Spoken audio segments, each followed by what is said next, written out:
biography Living Without Fear and the co-publisher of the Amazon best-selling Inspire Journeys. Get in touch with me if you want to start living without fear. And please share this podcast with a friend who you know needs to hear this episode. Subscribe to my newsletter and YouTube channel. Write a short review and rate it on your favorite podcast platform with a lot of stars if you enjoyed it. Thank you so much for your support. This truly means a lot to me. And today I'm so excited to have Angie Read with me.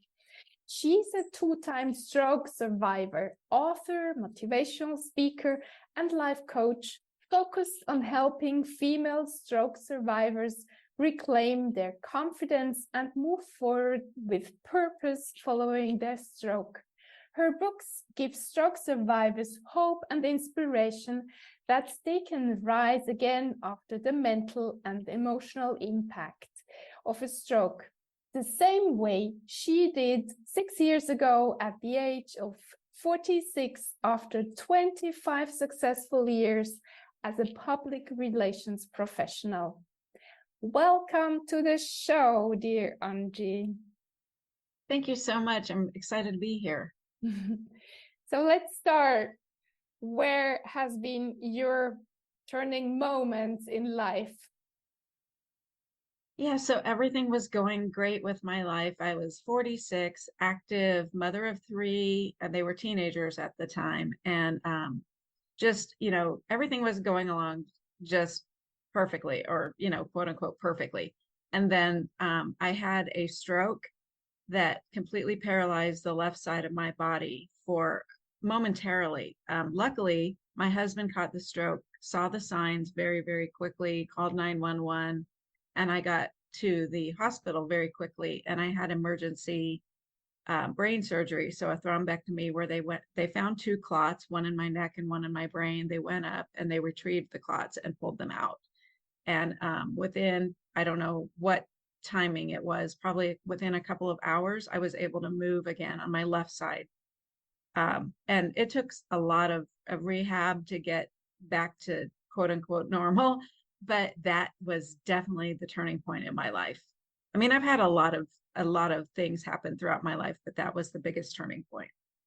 And what have you been thinking about around the first 2 days or weeks after the stroke? Yeah, so I was more just confused about it than anything. I didn't really I don't think I grasped the seriousness of what I went through, because it just didn't seem real. It seemed surreal because I was healthy, I was active, I was, at the top of my game, and I just thought I would just immediately bounce right back. As soon as I got my movement back on the left side, I was like, okay, I'm going to be fine. And just figured that everything would go forward, perfectly, and that I would recover 100% and be the same person again. And then what happened? And then I was very lucky because I did get most of my physical movement back. I don't have a lot of outward deficits. If you looked at me, you probably wouldn't know I had a stroke. I don't have this typical telltale signs of lefts or, facial drooping, or I'm able to use my arms and legs. I'm able to walk, talk, everything. So I went back to work 2 months later after some really intense physical, occupational, and speech therapy to get everything back. And then once I looked fine, once I could get around the house okay, and I was kind of going stir crazy at home. I wanted to get back to work. I've always been kind of a workaholic. And as soon as I got back to work, the pressure started to mount, and I realized pretty quickly that I was not mentally able to handle it all. I was having some horrible anxiety and depression. I had insomnia, and I was unable to eat. And that was wreaking havoc on my brain, because your brain after a stroke needs lots and lots of rest, lots and lots of great nutrition. And I wasn't getting either. And then putting the pressure on of my job and just anxiety and depression, I I kind of lost it. I tell people I had a nervous breakdown because I don't know how else to explain it. I completely had a break with reality and had to be hospitalized for mental health issues. Mm. And how did you get out of that? Oh gosh. It took a long time. I luckily I was able to get mental health therapy and help because I had great insurance, so I didn't have to struggle with that financially. And I found a great psychiatrist that came highly recommended through some family friends, and he has been fabulous throughout it. When I first met with him, my sister went with me because I was having a hard time articulating what was happening with me. I just knew I wasn't myself. I just uh, I just needed help. And he immediately, the first time I met with him, said, "We will get through this together. We will find a solution." And I just felt so supported having a medical professional say, "We will do this together." Mhm. And he had faith in me. I had faith in him. And then I found a fabulous therapist, and she and her team offered an intensive outpatient program that I went through for anxiety and depression. It was 3 days a week, 3 hours at a time in group setting. And it was very intense. And I credit that program really with saving my life in combination with some medications that my psychiatrist put me on. But it was just a lot of just I had to pull the strength up from deep in my belly and just move forward. And there were days that I did not want to. There were days I didn't want to get out of bed. There were days I felt like completely worthless and completely like I was a failure. We women sometimes put so much pressure on ourselves to be perfect. And I was pressuring myself to be the woman I was prior to my stroke. And I didn't understand why I couldn't be her. And that was scary, but I worked and worked and worked on it. It took probably, well, it's still a work in progress. I mean, I don't think I couldn't say that I'm not the same person I was before the stroke. I've changed and I've grown, and I actually appreciate the person I am now a little bit more because I'm slightly less selfish, slightly less obsessed with my career. um, in fact, I did go back to corporate communications and public relations, and eventually I was able to go back after about 2 years. And I just recently got laid off from my most recent job. And so I had to kind of pull myself out of that and move forward. And now I'm moving forward with a completely different purpose in life, and hopefully using my experiences and what I've gone through and what I've been able to achieve since the stroke to help other women. Mm. And Angie, how was it in your childhood? When did it start actually that you got so severely into doing and yeah, showing Yes. everybody that you're wonderful and you're doing beautifully and From childhood, uh, probably from day one, I was always just this whirlwind of activity and just very, a creative kid, and always wanted to I don't know, get good grades. Getting straight A's was important to me. Being kind of the star student was always important to me. I don't know why. It's not like I had a lot of pressure from my family to do it. I just put a lot of pressure on myself since I was a kid to, if I was running for student council, I had to run for president. And if I was running for any kind of club position, it always had to be, president. So it's just always been in me to just go, go, go. My compass has always been set to go for some reason. what's your motto, your philosophy today, or how would you summarize how is Angie today? I'm doing great. I'm happy with where I'm at. Kind of my motto when people ask me what my motto is, it's always that what you focus on, you find. So what some people say, what you seek seeks you, some of that stuff. It's really about, if you focus on positivity, if you focus on growth and healing, that is what you'll find. Now, if you focus on the negative, that is also what you'll find. So be careful what your thoughts are telling you, because it's everything is based on the thoughts that we have about ourselves. And so be careful with the thoughts. and focus on something positive, because if you want positivity in your life, you have to focus on that and work toward that. So that's kind of my motto. What you focus on, you find. Mm. And how do you start your day today? Because sometimes me too, even, yeah, having had some depressions. And so sometimes it's hard to get up, but then I Yeah. work on myself. How do you do it, you, Angie? Yes. Yeah. I'm so glad you asked that question, because I have a really awesome morning routine that was suggested to me by one of my coaches that I hired, to help me get over some personal challenges career wise. And I get up first. When I get up in the morning, I get up when I wake up instead of staying in bed and stewing. Sometimes our thoughts, can get on a hamster wheel first thing as we wake up, and it's important to get out of bed. I have a big glass of water, and then I meditate. I use guided meditations, so you can find some on YouTube or you can find some in different apps. Headspace is a great app I really enjoy, and Calm. Those are two apps that I've used and really enjoy. And so I do about 10 minutes of meditation every morning, if not more. Sometimes it's closer to 30 minutes. It really just depends on where my head is at. And it's about focusing in on the present moment and just clearing my mind. And then after I meditate, I journal for a little bit, and I make sure that I write down, and my magic number is 10. So I will write down 10 things I'm grateful for. So if you keep a gratitude journal, it's great to do that first thing in the morning after you've meditated. And then I write down 10 things I'm really good at, or 10 things that I believe about myself, self brags, if you will.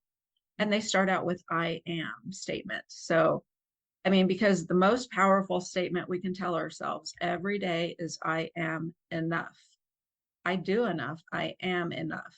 And then it's I am strong. I am capable. I am, confident, all of the I am statements, and don't have it be a negative. Don't say I am worthless. I mean, that would never work. You have to think positive and start filling your mind and thoughts first thing in the morning with positive affirmations for yourself. I always laugh because there was that Saturday Night Live skit with Stuart Smalley, who would look in the mirror and tell himself affirmations. But they really do work. It really does help retrain your brain to say nicer things to yourself and be your best friend. And that's Absolutely. really how I start my morning. And if I feel like it, I will get my exercise in. I try to do like every other day or so. I do about 20 minutes on my elliptical and 20 minutes on my treadmill, and that's when I read. It's really helpful when you pair something that you don't necessarily want to do with something that you do want to do, like reading a book, because then you'll be more motivated to do what you don't want to do. Mm. So that's kind of typically what my morning looks like, and I try to keep that routine. Routine is very important when you're struggling with your mental health, to have that routine, because when you don't, it feels like chaos, and chaos is bad for the anxious mind and depressed mind. Love it. Do you have also a evening ritual? Not really, because I tend to just unplug and just kind of veg out in the evening. That's when I might catch up on my Netflix, series that I'm like binging. And then I kind of almost pass out around 8:30 or 9 o'clock at night, because even though it's been 6 years since my stroke, my brain is still working overtime to make new, neuro connections and to rewire itself around the scar tissue. And that's exhausting, whether you are doing anything physical or not. It just exhausts me. So by the end of the day, I kind of pass out around 8:30 or 9. And so I usually watch a little TV and then go to bed. Mm. I know Um, it's not exciting. well, I can relate to that. Sometimes I try to do meditation, but sometimes I'm so tired and I need my rest. So yeah. Yeah, that's And why I do them in the morning, because I know I'll do them. They set my day up for positivity, and then by the end of the day, I know I'm probably not going to do it. So mm, that's why I do it first thing in the morning. yeah, me too. And What do you tell yourself during the day? Because I was like that, and I know a lot of people. There's a lot of negative self-talk always going on. How do you help yourself with that? Yeah, one of the tools I use is naming your inner critic. So I always like to start with like the first letter of your first name and give your inner critic a horrible name, or a name that you think is horrible. And I don't want to offend anybody, but my inner critic, I named her Agatha, starting with an A for like Angie. Okay, so Agatha is my inner critic. And when she starts telling me things like you're not good enough or you need to try harder, I tell her to shut up. I visualize putting her, if I'm driving the car of my life, I visualize putting her in the back seat or sometimes even in the trunk. Um, you can't get rid of your inner critic. Nobody can. Everybody, even, the president of the United States is going to have negative self-talk and have that inner critic. And you just have to learn how to live with that critic and don't let them take over your mind. I mean, remember, it's all our thoughts, and if we can control our thoughts, we can control our feelings, our actions, and the results that we get out of life. So I tell Agatha to shut up, and it's kind of funny if you name that your inner critic, and then you can tell your inner critic to take a hike or get in the back seat and shut up. Or put her in the cellar or somewhere. Right, put her in timeout. She needs to get over herself. But Yeah. it's a little, it's a little trick that I use that does help. Mm, And I wonderful. apologize to anybody named Agatha who's listening, but to me, she is the worst. Yeah.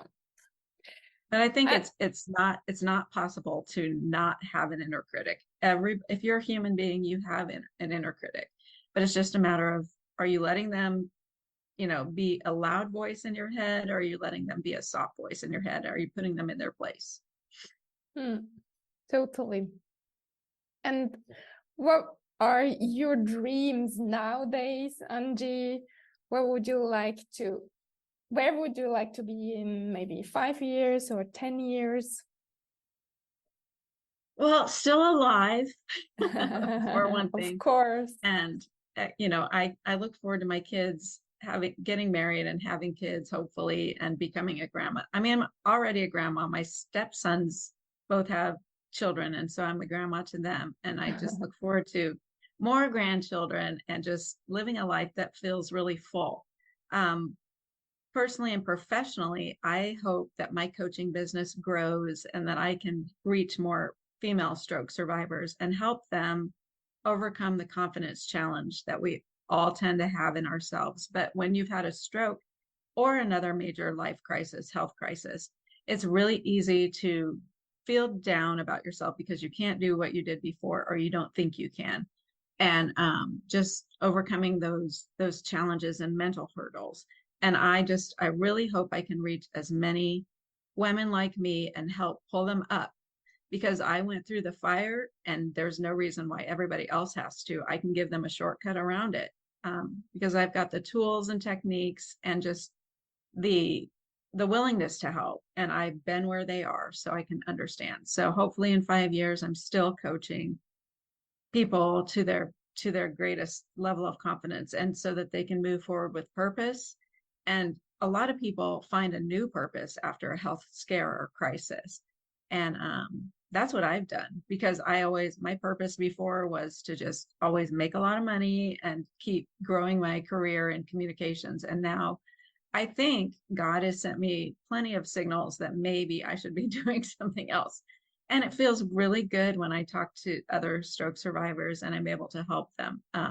It feels really good, and it unites us. And stroke is so common, and it's getting more common with younger and younger people. So a lot of people think of stroke as somebody, maybe 70s, 80s, or older, but young stroke is impacting anybody under the age of 40 or 50.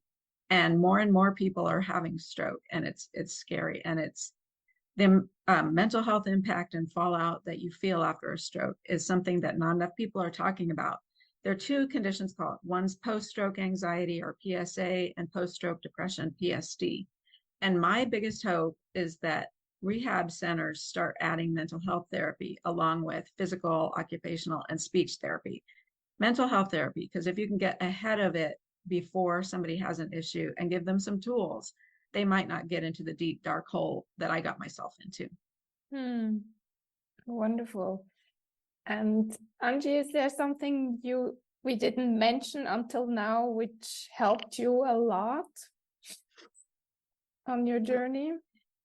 Yeah, I was, very lucky to have a very supportive and loving husband and to have a family around me that honestly, my family has dealt with mental health issues. It kind of runs in my family, and I have two older sisters, and they had both had their own mental health issues in the past. And it helped to have their support along the way because they were able to point me in the right direction to get the help I needed. And a lot of people don't know where to start. Um, you know, our primary care physicians are only equipped to help with so much mental health, like medication. If you go to a psychiatrist, that's what they specialize in, and they can help. Because my primary care physician originally had me on a low dose of a pretty common anti-anxiety medication, and it did nothing for me. And then we started to experiment, and I just didn't feel like she knew exactly how different medications would respond to my new kind of stroke damaged brain. So I'm sorry, now I forgot the question. What helped you? You said, well, your Yeah. family and those, your sisters who guided you into the good direction. Right. Yes. Yeah. So it really helped to have a community around me and to have people Mm-hmm. who loved me and cared about me and wanted me to get better. And unfortunately, I was always my own worst critic and always, the one who was telling myself negative things. But luckily I didn't have a family doing the same thing, because that would be awful. And some stroke survivors do get a lot of pushback from their family when they're healing, because your healing journey can look so different. Everybody is so different. Some stroke survivors lose control of their emotional regulation. So they might lash out and say mean things. They might cry uncontrollably at something or something like that. But what really, really helped me is the love and support I had from my family and my friends. And to stop this criticism, that's, I think, a very, very important part. Maybe we should also teach our children or at school sometimes. I think it took me so many years to get along with that. I went to therapy many, many years, but this negative self-talk, I didn't learn how to stop it only a few years ago. And this is amazing. It's a new life. Right. We can let our inner critic take over and really ruin our lives. But it's within our control not to do that. And repetition is key. And filling your head with positive thoughts. That's why I do gratitudes. That's why I do self-brags. And you have to do it every day. Repetition is key. And you can reprogram your brain to start telling yourself positive things. It is within our control. It's a learned skill. And you're right. Not enough people are teaching it. And we're not teaching our kids, but I have taught my kids. In fact, my daughter, who just turned 20, she named her inner critic Gertrude, because her real name is Gabriella or Gabby. And so we came up with Gertrude on our own, and we laugh about Gertrude and Agatha and what horrible, witches they are. Oh, wonderful. So I taught her how to name her inner critic. And, gosh, that girl has so much confidence and just so much zest for life. And I just hope that never stops. I hope her inner critic, I hope Gertrude always takes backstage. Wonderful. Would you like to add something to our conversation? Maybe our listeners should know or do? Yeah. So I would love for people to know where to find me. And you can learn about my coaching program at legacycoachingforher.com. And then also I've got several books available on Amazon. And my name is Angie Read, Read, like read a book. And I've got Invisible Scars, Stroke Survival, Recovery, and the Unexpected Mental Health Fallout. That's my first book. And I've got Identity Crisis, You Are Not Your Career. I wrote that book specifically, really based on my experience of having my own identity crisis when I thought I would never be able to go back to my career of corporate communications. And I identified so closely with what I did for a living that I hardly knew who I was without a career. And it's so common. And that's where I wrote that book from a place of, but as I was finishing the book, I got laid off from my most recent communications position. And so I had to go back through, read my book again that I had just finished writing, and incorporate a lot of what I was teaching into how I approached my own job loss. And I think it was a sign from the universe that I actually wrote that book and then got laid off, because I had the tools right at my fingertips to help me. But it would be a good book for anybody who's struggling with, with losing a job or career, and then, having some kind of an identity crisis because of it. And then I've written a very small, I call it a little booklet called Mental Health Hacks, 10 easy hacks to help manage anxiety and depression. And these are things that I've learned through years and years of therapy, years and years of professional coaching, and just trial and error. And I just really, my message to everybody is, if you trust in the universe has your back. Just focus, what you focus on, you find, and the universe has your back. So those really are my key messages to the world. So thank you so much, dear Angie, and thank you for keep on shining a light in this world. I try. And thank you, dear listener, for spending your precious time with us today. And in case you feel worthless and nobody seems to like you, we tell you, you're amazing. We love you. And you're a gift to everyone who crosses your path. And please tell yourself these sentences over and over again. Have an amazing day, and talk to you next week.